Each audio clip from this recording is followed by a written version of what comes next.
Good morning. Recently, a local paper sent a reporter to interview a lady who reached the age of 101. The reporter asked her an interesting question. She said, "What's the best thing about being 101 years old?" And the lady thought for a bit. She said, "The absence of peer group pressure." Now, I tell that story to show that some people attain their sense of humour into extreme old age.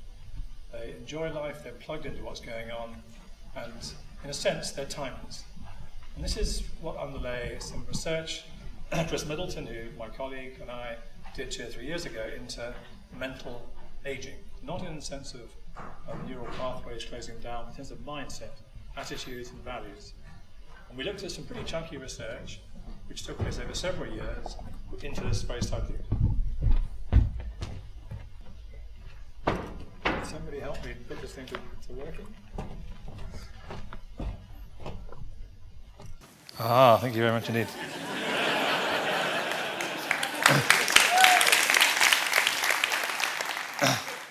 This is a demonstration you need young people around all the time.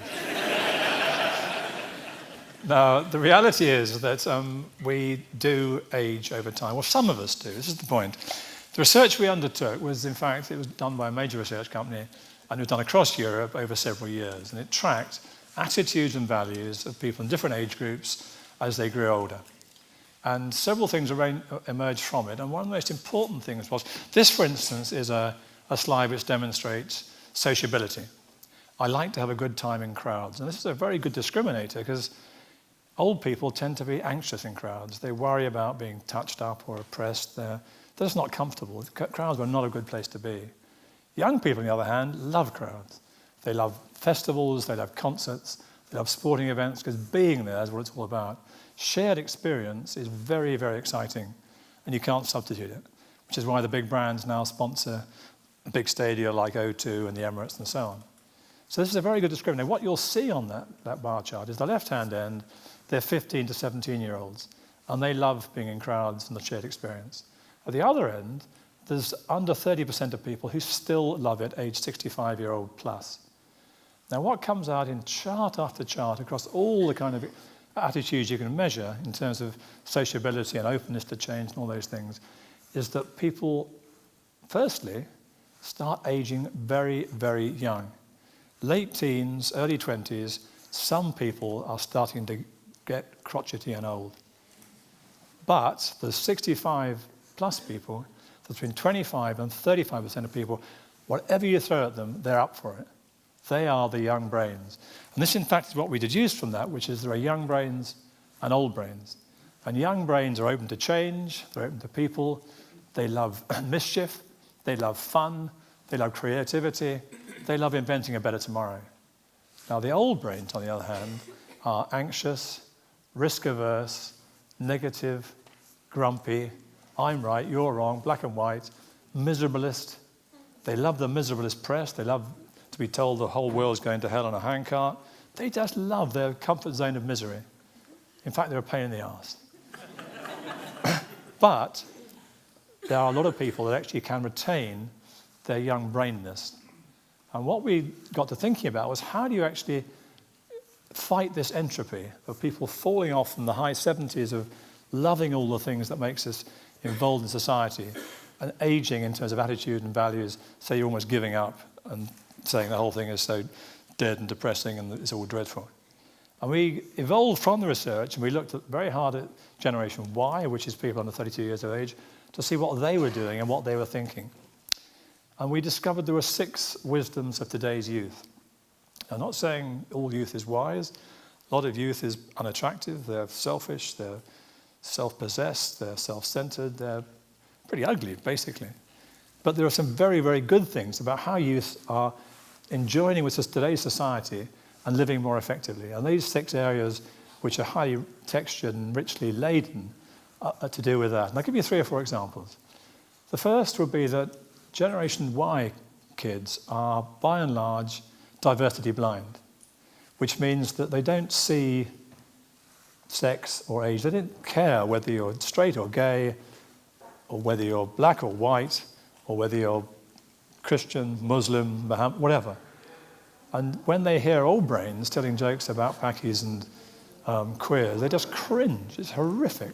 So being young-brained in that area of Gen Y is highly relevant to be diversity blind, because it makes life so much more pleasant and effective and enjoyable to live. Another will be collaboration. Generation Y are very good at collaborating. The older generation think collaborating is cheating.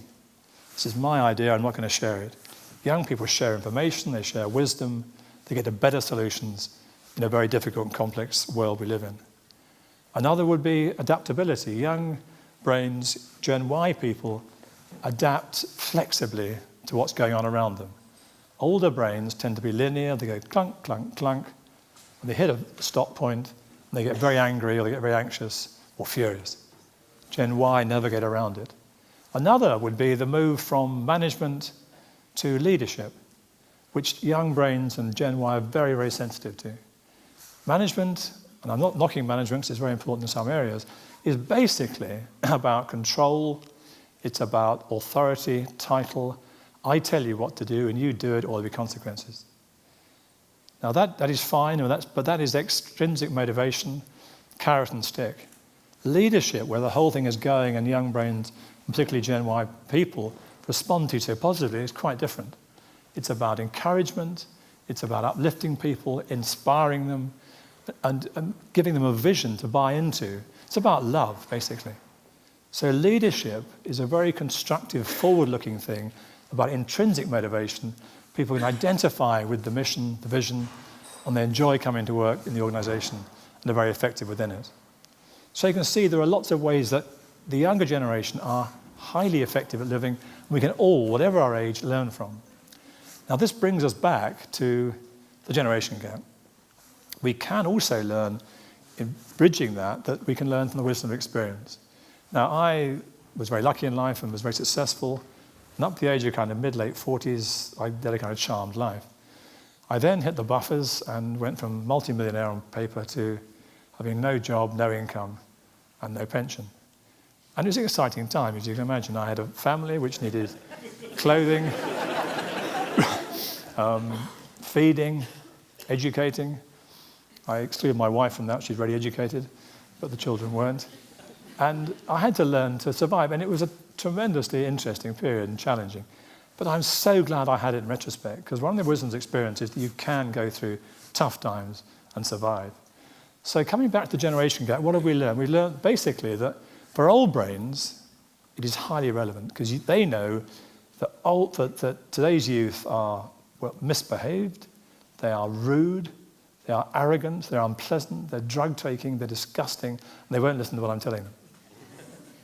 And that's old brains. Now, young brains say that's all irrelevant, because young brains know they're diversity blind for a start, so whether 18 or 80 is irrelevant. It's the person they're talking to and joining with. So, and they're, anyway, much more busy talking about how they're going to fulfill themselves, how they're going to make a difference, how they're going to create a better tomorrow for everybody of all ages. So to step back from it all and summarize, what I would say to you is, obviously, all of you are young brains, or you wouldn't be here today. So you have a choice. You can either stay for the rest of the day, or you can go home now. Thank you very much indeed.